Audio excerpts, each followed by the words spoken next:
Hello, I'm Nathaniel Gray, and today I'm going to be discussing retro gaming. I'll be talking about what the word retro means, where it comes from, and whether or not it means a game's better because it's retro.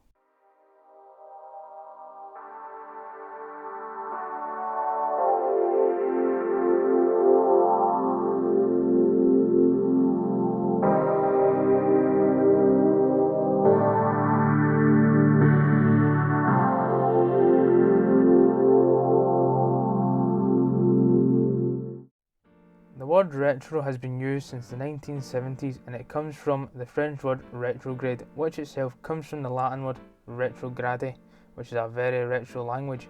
Anyway, it means to move backwards, so surely that would make the PS4 a retro console? Well, that's just what I want to talk about.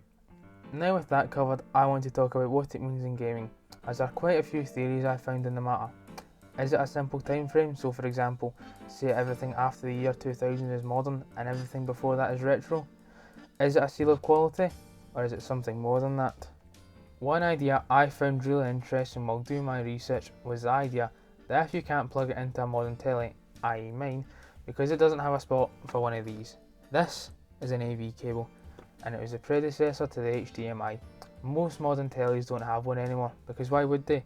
That's more or less just a wasted spot that could be used for an HDMI, so I can't play Wii, PS2 or anything before that on my TV. Therefore, in this case, making those games retro.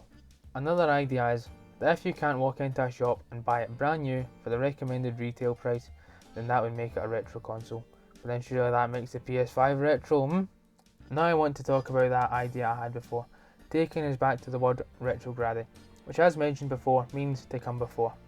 Using the actual definition of the word, we can determine that anything that came before the current generations of consoles is retro. But that doesn't seem right to me. To take an absolutely groundbreaking game like Red Dead Redemption 2 and put it in the same category as Rugrats the movie the game. Okay, now to come back to the idea of a time frame. The definition of something being retro is typically 20 years or so, but this doesn't feel right to me personally, as I would say the DS, which came out in 2004, is a retro console. It's been around for as long as I can remember, it's something I played a lot as a kid and I'm quite nostalgic for. So to me, the DS games in my collection are a retro. However, the 20-year rule is still a good foundation to work from, as it puts just about all the PS2 games as retro, which I think most people can agree is a retro console at this point.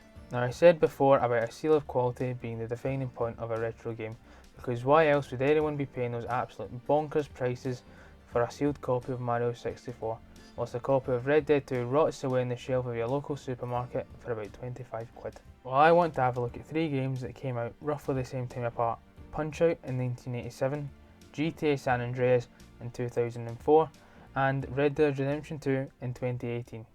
Starting at the start with Punch-Out. Punch-Out is a game that came out on the NES, and as you can imagine, it's starting to show its age.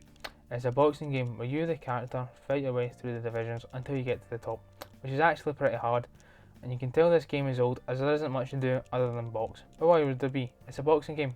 However, this game has a steep learning curve and some of the fighters will take you some time to master, but when you do, it feels so rewarding. That brings us to our next game, GTA San Andreas. GTA came out on the PS2, and as you can see there's been a massive leap in graphics as we've made the jump from 2D to 3D, but also in gameplay. You can basically do anything in this game. Go for a drive in the countryside, do stunts with your cars, be an ambulance driver, go to the gym. There's so much to do that I can't even begin to cover it all. In fact, boxing is just a mini game in this game, which is what Punch-Out was all about, so you can just feel the technological advancement straight away.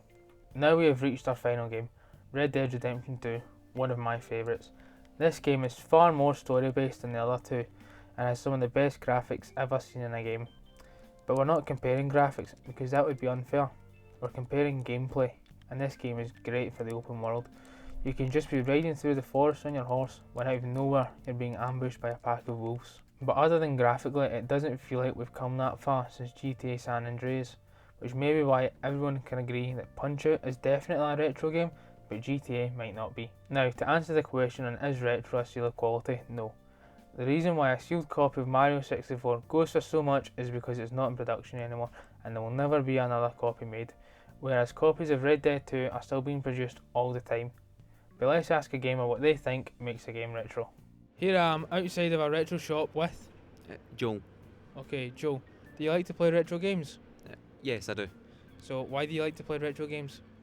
I'd say I'd like to play a game because it's a good game and recommended to me, not because it's retro. What do you think makes a game retro? For me personally, I would say about a 2 generation gap is what makes something retro. So you think the PS3 would be a retro console? Yeah, that's 2 generations now. Yeah, I would say so. So why do you think a game being 2 generations old would make it a retro title? I feel like it's a good mix between relevancy and availability, and also pricing. It doesn't seem like it's a massively uh, horrible market to get into at the current state, and it's not something you can get new all the time, Even with all the rising prices? even with all the rising prices. We have down here a copy of Emerald Green for £175. I don't necessarily agree with that, but I guess that's what it's valued at. Okay, great. So there you have it. There we have a gamer's opinion on what makes a game retro. I personally believe that the Wii, PS3 and Xbox 360 are all old enough to be considered retro consoles. What do you think? I've been your host Nathaniel Gray. Bye for now.